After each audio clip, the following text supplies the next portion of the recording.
23 years old and I've actually been incarcerated at least 10 times. I love him more than anything in the whole world, and I'm very proud of him for handling this the way that he does, because it's not easy.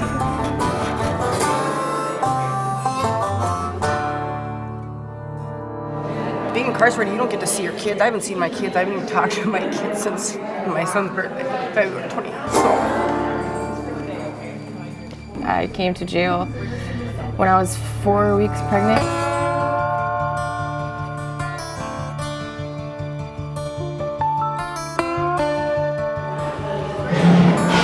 Just the thought of being able to, like hold my daughter, hug my daughter. We can no longer have this like lock them up and throw away the key mentality. It's not working. Our babies need us more than they need anyone else. No one can do a mother's job like a mother can do her job.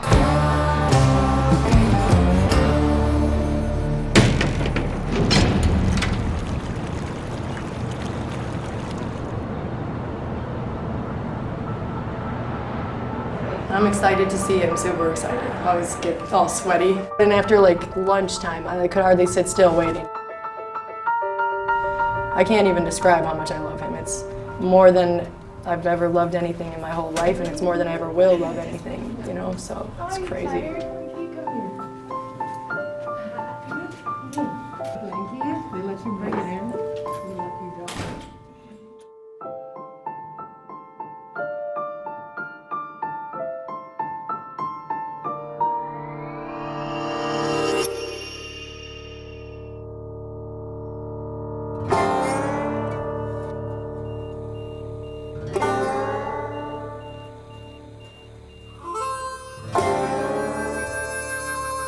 Sitting here, like, being able to play with him and stuff, that helps, first off, him know I'm safe. My dad and my sister have both said he comes back really happy. He was still more, and he wasn't a little caterpillar anymore. He was a big, fat caterpillar. He's huge. They say things like, I was really angry. I really missed her a lot. I wanted her to know what I was doing. That's the basic of it. It's a normal child's reaction, but then as an adult, they realize that they went through periods of their life where they didn't realize why they were so angry.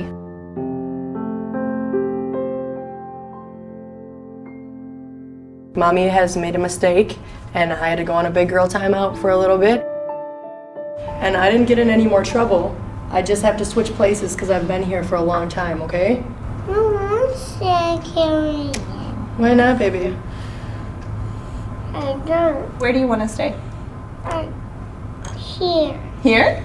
It is fun here, isn't it? That would be cool. But they don't have any beds for little kiddos here. I don't want to. I know. I know, it's really hard, baby, but can you look at me? No? It's okay to probably feel a little sad about that.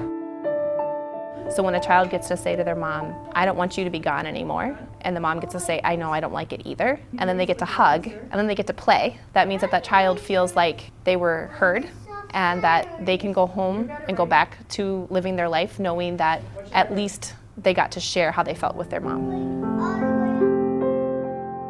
Before, I probably wouldn't have even explained to him, so then, like, he would have went home thinking, like, is mom leaving there? What is she doing, you know? And then he's worried. All right. See you later, Mama. Bye, baby, I love you. Bye. There's a good chance that he'll try to follow the same footsteps I did. And so I just, like, scared for him if that happens, but that's why I'm trying to change things now, so. Giving pregnant people and mothers permission to completely love their children after they've been told by so many people that they Are bad moms or shouldn't be moms. Mm-hmm. But it all depends on the place you're at, because there are people who take the class because it looks good when you go to court. We know that like those are good ingredients to Right. the healthy start of a child's life, right? A mother who is healthy, a mother who is bonded with her baby.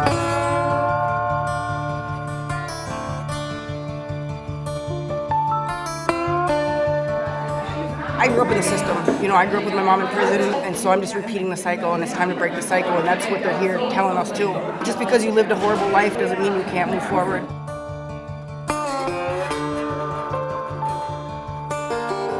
What was your separation like? I had to find out over the phone.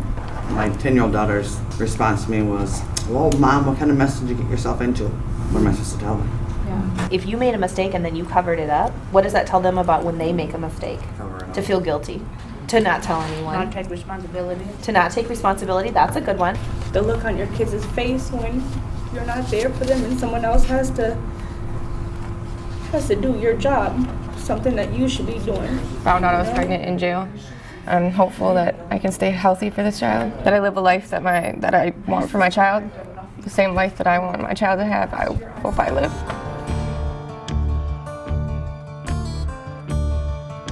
I like the name Grace.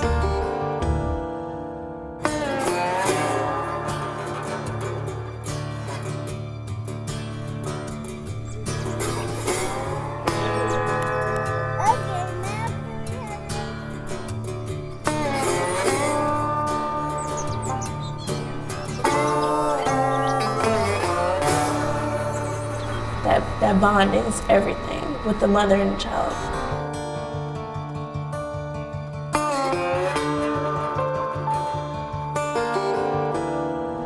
She ended up being here for about 7 months or something like that, which is a lot longer than she expected. So throughout most of her pregnancy, I met with her once a week. She just gave me so much positivity, and I just needed that throughout the duration of my pregnancy. It's, to have a healthy pregnancy, to not go into early labor.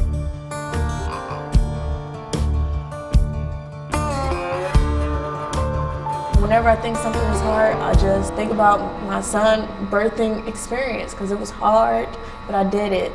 I did it. Like nobody did it, I did it. So that's just how I look at my life now. Don't drink all my apple juice. Mom, can I have some now? Mom, can I have some? Elo's gonna drink it. No. Here, you give him some.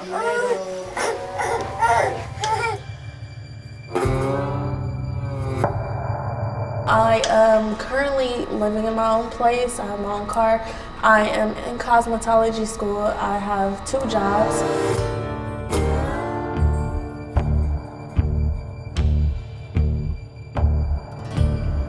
When I first brought it to the prison, I think it was extremely coloring outside the lines, particularly during a time when it was very much about being tough on crime and tough on criminals.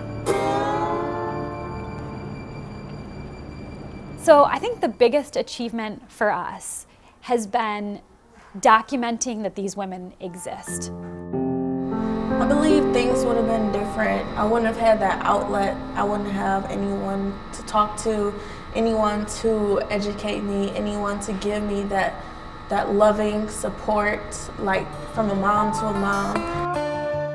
I just want you to know that the time I've spent away, I've been working on finding myself so I could get better and build a better life for us. And I love you more than anything in the world. Love, Mom.